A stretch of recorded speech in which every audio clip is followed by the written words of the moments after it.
There's a lot of iconic moments from the 4Kids days. The infamous 4th of July National Anthem bumper.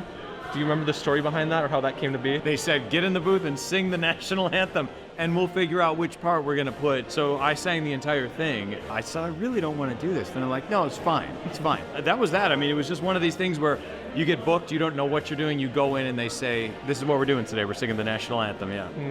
Oh, say, can you... Back in November of 2023, I attended Sonic Expo in Dallas, Texas, the largest Sonic convention recorded in North American history. From its list of well-known voice actors and content creators, a loaded artist alley, a Sonic-themed maid cafe, in addition to a concert from Johnny Giovelli, the man behind all the iconic dad rock in the Sonic series. If I wanted a glimpse of the Sonic community at large, this was the place to go. But how did an event like this even come to be?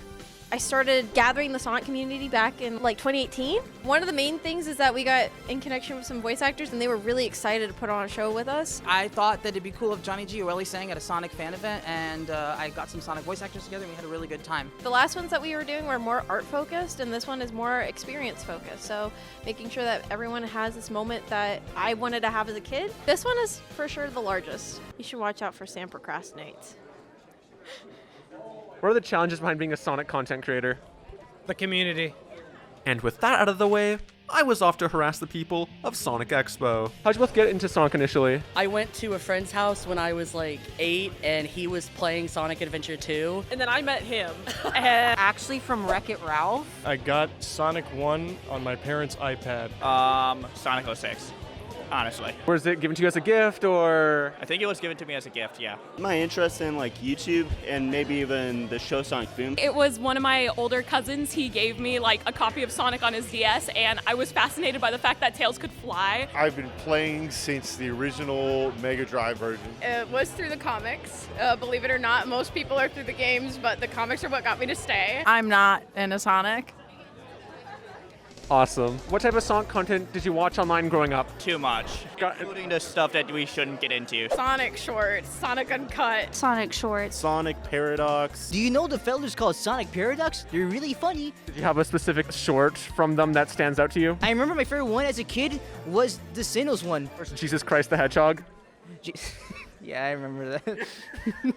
Baylina Productions. Sonic and Jaws, Sonic Zombies. Super Mario Bros. Z, I think, is the big one. I'd say maybe gameplay videos and animations. Honestly, just playthroughs of like Sonic 06. Oh yeah, Game Grumps. Watching them play Sonic 06 was also a really big part of my childhood. Ego Raptors, awesome series. I know he did a couple Sonic pieces, and there was always like a little bit here and there. Did you ever do like the Sonic fan character creator that everyone was? I loved that thing. It was great. I made a crappy OC, and I never shared it, but I made one. A lot of like the YouTube Flash videos, little animated goofs. The AMVs. Yeah. Oh my God, the AMVs. Yeah. I was always watching like the cutscenes. And they call them cutscene movies on YouTube. I watched a lot of like comic dub videos. A lot of DeviantArt. I feel like DeviantArt was a huge part of the community as well, especially just with everybody's like different OCs and like original creations. That's always my favorite part of any fandom. Some Flash games like Ultimate Flash Sonic,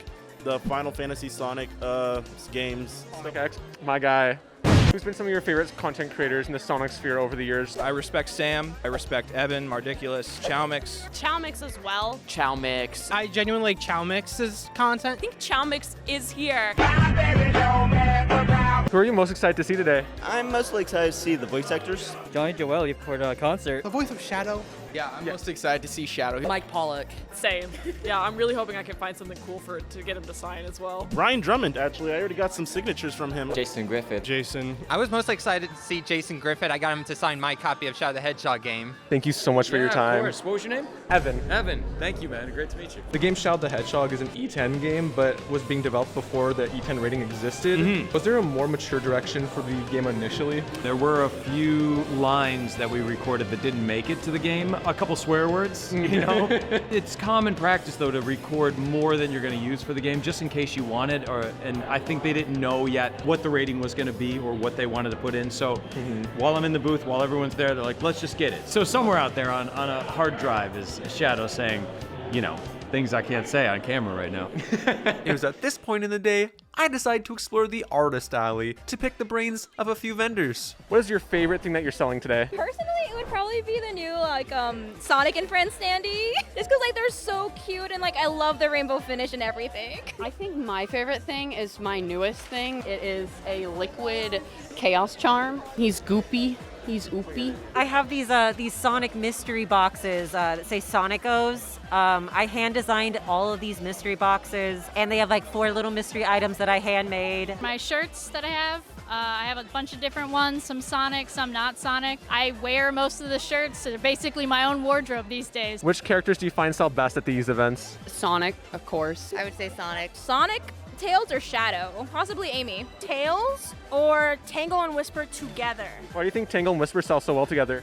They're lesbians. They're gay. Why do you think Knuckles doesn't sell as well? He sells, but I don't know why not as well. Well, I pretty much have a lot of Knuckles, and a lot of Knuckles works for me. And what is with this deep passion for Knuckles? I don't know, man. He's angry. He's rough and ready. I loved him as a kid, and so I have a lot of him, and I think that they're my people, when they come and they buy the same stuff I enjoy. What is the weirdest response you've received to your art? Jason Griffith, my Dreamcast design, he looked at it, and when he was promoting it for Expo, he said, it looks like Kirby right back at you, and I don't know what that means. Sometimes people tell me to myself, or sometimes people will be like, I do inappropriate things to your art, so one of those two. Same though. Well, it happened to me. I'm not... I get paid either way. Ayo, get that bread, hey! As I became more at ease during these interviews, I found myself asking more unconventional questions. Should Sonic have toes? It'd be weirder if he didn't have toes. There was a situation where Sonic didn't have his shoes on and his feet were just a round lump. Then it'd look weirder than if he had toes. Does that make sense? Is that official? This is official. I don't like the bean feet, no toes. How can he balance? He can't run. Does Sonic have toes? Yes, he has toes and toenails. Long ones. Stinky. I can draw one for you. We got Sonic here, right? His belly. Well, I was about to draw a sock there. That's the trap. Grippers right here. Zoom in on this, zoom in on this. Shoeless Sonic. What is it about Shadow the Hedgehog that does things to women in their mid-20s to early 30s? He's just an edgy boy. I think it's the eyeliner. Oh my goodness, I have no idea. Maybe it's the way he loves Latinas, Riz. He's got a gun. He's edgy. We know he has daddy issues. Those dudes are men. The second he comes out with that gun and he's like, I was like, yeah, I'm into it. Are you familiar with the top 10 most attractive female Sonic characters video? The Sonic universe might also be classified as hot chick heaven. Oh, absolutely. Vanilla, the rabbit. The size of an average human mother, right? Yeah. I'm going to read you the rankings and I want to see if you agree. Okay. Here we go! Number 10, Amy Rose. Amy should be top 5. She's got such a cute dress. No. Can we pass on this one? I'm going to get canceled. 8, Vanilla the Rabbit. She's 1. That's number 1. She needs to be higher. I agree. Yeah. 2. I'm not a furry, but... How old is Vanilla? She's a mother. Yeah. To call at number 6. She's dead. Pass. To call, boring ass. To call should be higher. 3. She's always giving me Rihanna vibes. Rihanna? Number 2, Sally Acorn. No. No, why? Really, Sally Acorn? Sally Acorn could get it. Just a blazer? Okay. No wonder Sonic like that. Why are you asking this? This is an important question. It's not. And of course, number 1, Rouge the Bat. Give me dim boobies. In my heart, yes. Rouge the Bat, she sweeps. We all know that. Rouge is number 2. Stop ranking cartoon characters. Your mother's worried about you. Do you have any words for the man himself? short hair is attractive. I have short hair. Off camera, I came to learn that the 2 cosplayers I'd been interviewing were also judges for the cosplay contest. In an effort to show my support, I intended to serve the community by capturing the entire contest on video. But as it turns out, I wasn't the only one who was serving for the community.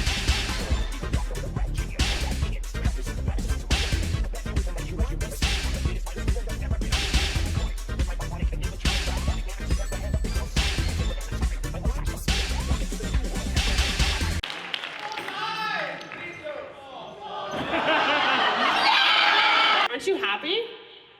Extremely. Right after the show, which featured some truly impressive cosplays, I had to hurry up to the other side of the convention because I had reservations. At the Maid Cafe, I chose to visit the Sonic-themed cafe with my camera woman and a few friends. Interestingly, it was the first time a Maid Cafe had been featured at a Sonic convention. Midway through our time, Mr. Stop Ranking Cartoon Characters popped by. On top of that, it just so happens that one of our friends at the table was Phoenix, the director of Sonic Expo. Seeing as Mr. Your Mom is Worried About You has yet to experience a Maid Cafe, Phoenix managed to arrange him a little surprise. Yeah, you can't eat yet. The food hasn't been blessed with our Yeah. love. We gotta make the food taste good. But the thing is, we need the power of love. It took me a while magic to for know the this. food to work. Oh, you're human. Put your hands into a heart just like this. Yeah. We're gonna go moe. That's a circle, bro. Come on. Moe. Moe. Kyun. Kyun. You gotta say it really cutesy. Can you do that? Turn that. 1, 2, 3. Moe.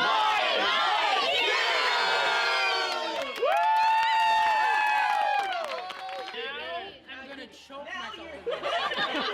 Round of applause for the people running this thing, though. For real.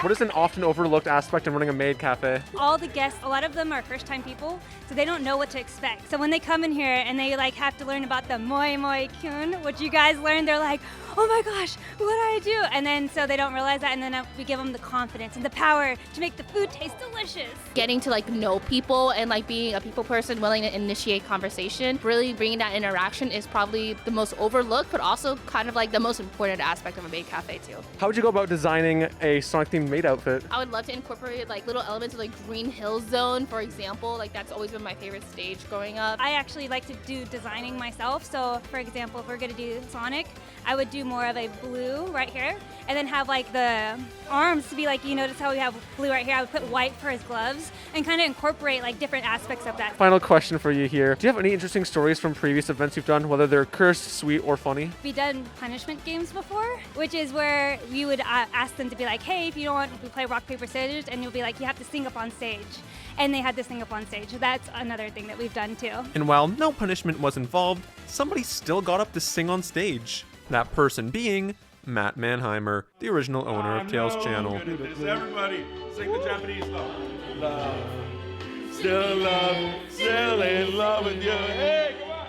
After a wonderful performance and picking up a couple of t-shirts, it was finally time for the main event, the Johnny Gioeli Crush 40 concert. Sonic Expo wouldn't have been half the experience it was if not for what unfolded at this show. With Johnny Gioeli on vocals and Joshua Tepale on guitar, the two had the audience's attention in a chokehold. I've seen a lot of musicians live. Here's a list on screen for proof. So I can say with my expertise that Johnny Gioeli had some of the best stage presence I've ever seen. At the start of his show, I was backstage trying desperately to not look tired, but after blinking one too many times, I found myself in the crowd, living young Wallace's dream.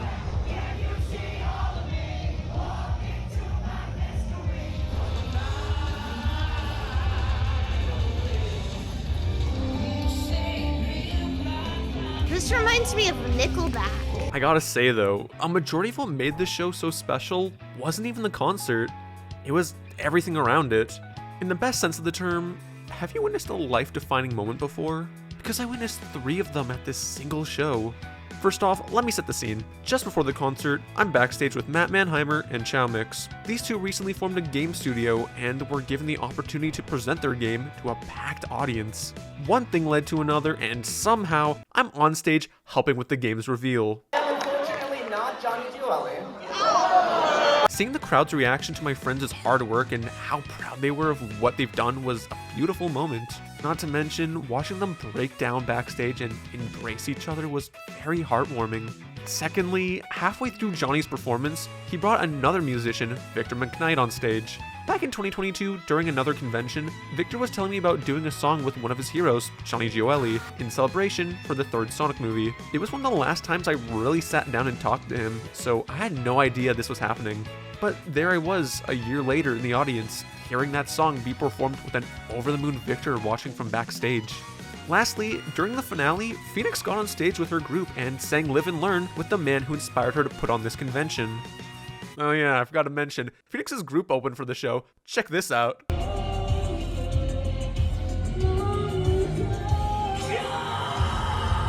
Phoenix is so cool, man. After the show came to a close and Phoenix was thanking the audience for coming out, her girlfriend came up on stage with some flowers. I decided to reach for my phone and capture this sweet gesture, but when I looked up, I saw a completely different scene, because there wasn't 3 life-defining moments at this show. There were 4.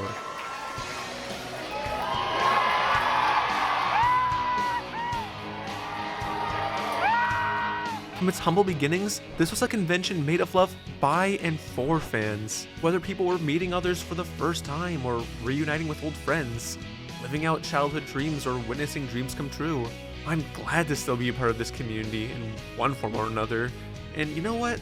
I look forward to its evolution for the many years to come. If you want to support Sonic Expo, there'll be a link in the description for the official store and website. They plan to have a con in both Atlanta, Georgia and Dallas, Texas in 2024. Big thanks to Shannon and Kenny for helping me film this video. Make sure to subscribe to the channel as I'll be uploading way more Sonic community related content in the future. Okay, bye!